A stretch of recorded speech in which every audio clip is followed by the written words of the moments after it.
Hello YouTube viewers, my name is Arya and this is the start of my series about cryptocurrency and its growing significance in the world. My video series will consist of three parts, this video being about cryptocurrency, what it is, how it works and why. The next video will explore how cryptocurrency has already affected the world in the past few years and its significance towards several industries in 2022 such as art and the introduction of NFTs. The last video will be fully focused on NFTs and how it is linked to cryptocurrency, as well as its effect on the art industry in general. Now, before actually going into cryptocurrency, we have to understand what currency actually means. Now, while the actual meaning of money may appear evident because we all use it on a day-to-day basis, it is actually more than you actually think. Assume you work as a shoemaker and you need to purchase bread to feed your family. You approach a baker and make a deal for a specified quantity of loaves in exchange for a pair of shoes. But turns out the baker does not need shoes right now. Unless you can locate another baker who is in need of shoes, you're out of luck. Money, according to normal economics, solves this problem. It serves as a universal store of value that other members of society can access. Instead of shoes, the same baker may instead require a table. Transactions might move at a faster rate in general since sellers have an easier time finding a buyer with whom they wish to do business. Most importantly, money must be the unit of account, or numeraire, which is a fancy name for a unit in which objects in a community are valued, in the US being the dollar. People can definitely exchange on credit without using real money after a unit of account has been established.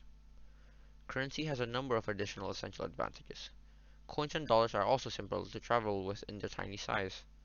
Consider a corn farmer who has to fill his cart with groceries every time he needs to buy something. Coin and paper has the benefit of enduring for long periods which is not true for all goods, such as a farmer who might have his goods rot, and instead he or she can save her money or the wealth in money.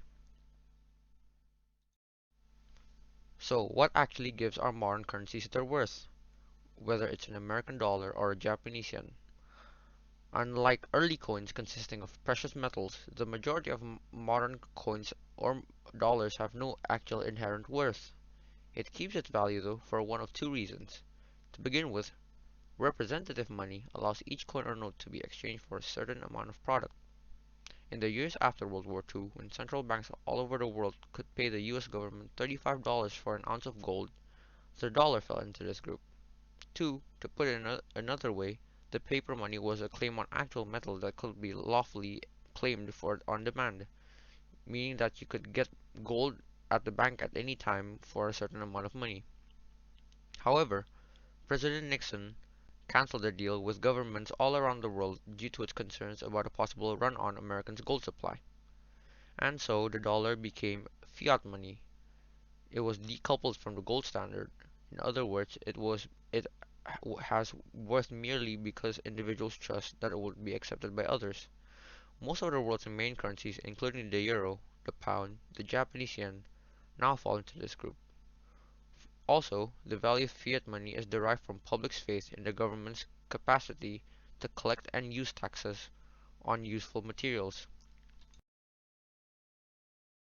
Now, the biggest problem with normal money is its inflation and its consequences. The majority of the world's major economies today utilize fiat currencies.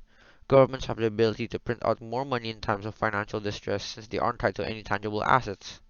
While this gives you more options for dealing with problems, it also gives you the chance to overspend. Hyperinflation is the most serious risk of creating too much money. Each unit of currency becomes less valuable as more of it is circulated. While little levels of inflation are generally unaffected, unchecked devaluation may significantly reduce consumers' purchasing power.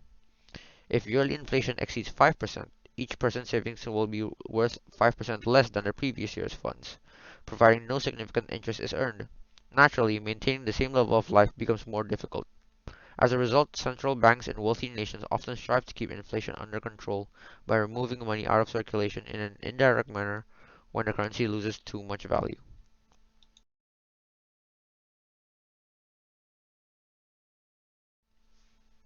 Now, on to an actual cryptocurrency, the main one we'll be talking about is Bitcoin due to it being the biggest, as well as the having the biggest impact on the cryptocurrency industry.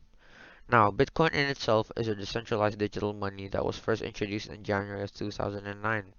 It is based on concepts presented in a white paper by the secretive Satoshi Nakamoto, which is most likely the identity of the person or individuals who devised the technology who are still unknown.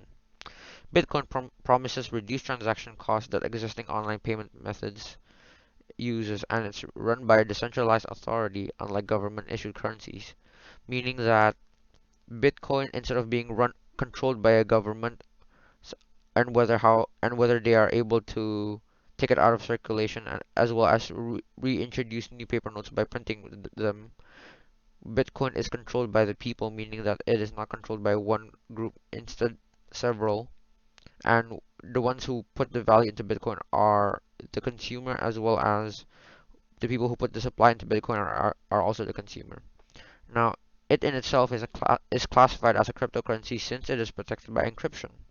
There are no real Bitcoins; instead, balances are recorded on a public ledger, also known as a blockchain, that everyone can see, even though each record is also encrypted. A large amount of computational power is used to verify all Bitcoin transactions, a process known as mining. Now, Bitcoin is neither issued or backed by any banks or governments, and a single Bitcoin has no actual monetary value. Even though Bitcoin is not legal cash in most areas of the globe, it is extremely popular and has sparked the creation of hundreds of rival cryptocurrencies, known as altcoins. Some you may know are Dogecoins and others. Now, when Bitcoin is exchanged, it is typically abbreviated as BTC.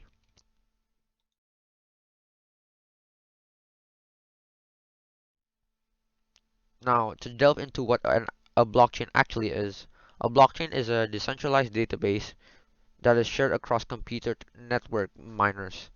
A blockchain acts as a database storing information in a digital format. The structure of the data on a blockchain differs from that of a traditional database. A blockchain organizes data in groupings called blocks, each of which contains a collection of data. Blocks have specified storage capabilities, and when they're full, they're closed and connected to the next block, producing a data chain known as the blockchain, which the Bitcoin relies on. All additional information added after that newly added blockchain is compiled into a new block, which is then added to the chain after it is filled, and it goes on and on and on.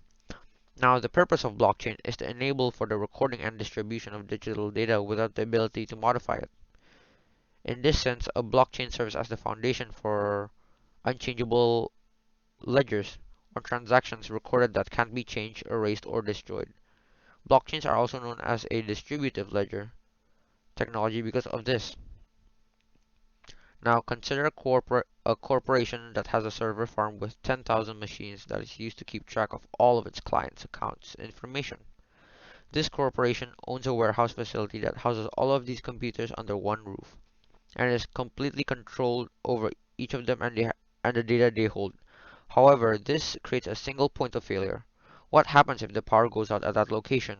What happens if its internet connection is lost? What if it all goes up in flames?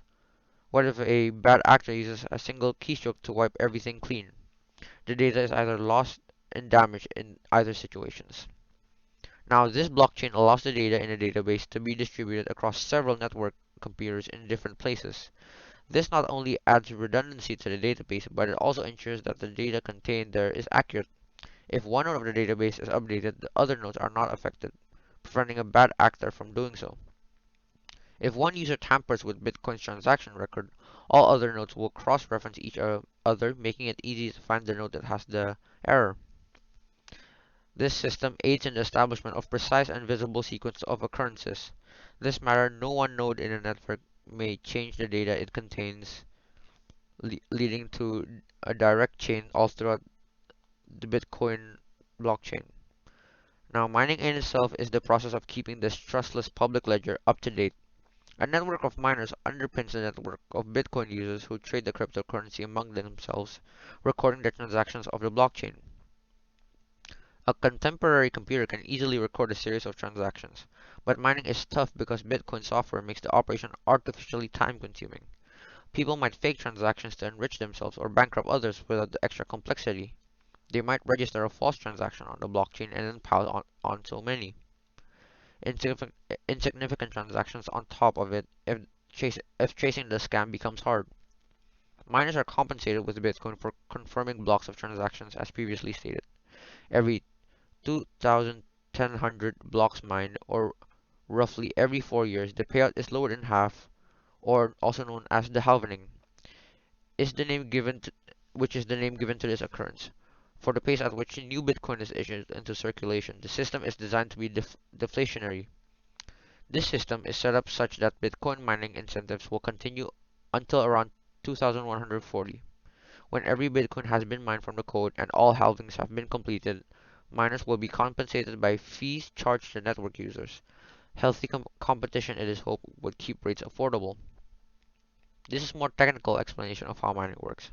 The current batch of transaction data is sent to the network of miners, who are spreading throughout the globe and are not connected by a personal or professional relationship. They pass the data through a cryptographic procedure that creates a hash, a string of numbers and characters that confirms the correctness of the data but does not expose it. A hash enables the Bitcoin network to check the authenticity of a block in real time. It would take an inordinate amount of time to go over the whole ledger to ensure that the individual mining the most recent batch of transactions didn't do anything unusual. Instead, the hash from the previous block is included in a new block. The hash would change if the tiniest information in the previous block was changed. Even if the change occurred 20,000 blocks early in the chain, the hash of the block would trigger a cascade of new hashes and alert the network. Bitcoin is a digital currency that serves as an alternative to fiat money, most likely, which is regulated by central banks. The latter, on the other hand, is valuable since it is issued by monetary authority and extensively utilized in the market. Bitcoin's network is decentralized and is not widely utilized in retail transactions. It is possible to compare Bitcoin's worth to that of precious metals. Both are limited in supply and only have few applications. Industrial applications are utilized for precious metals like gold, and Bitcoin's underlying technology, the blockchain, has certain uses in the financial services industry. Bitcoin's digital origins suggest that it may one day be used as a medium of exchange for retail purchases. Thank you for watching my video. Please tune in for the next two episodes in which we will talk about how cryptocurrency has affected the industry as well as how NFTs has affected the art industry.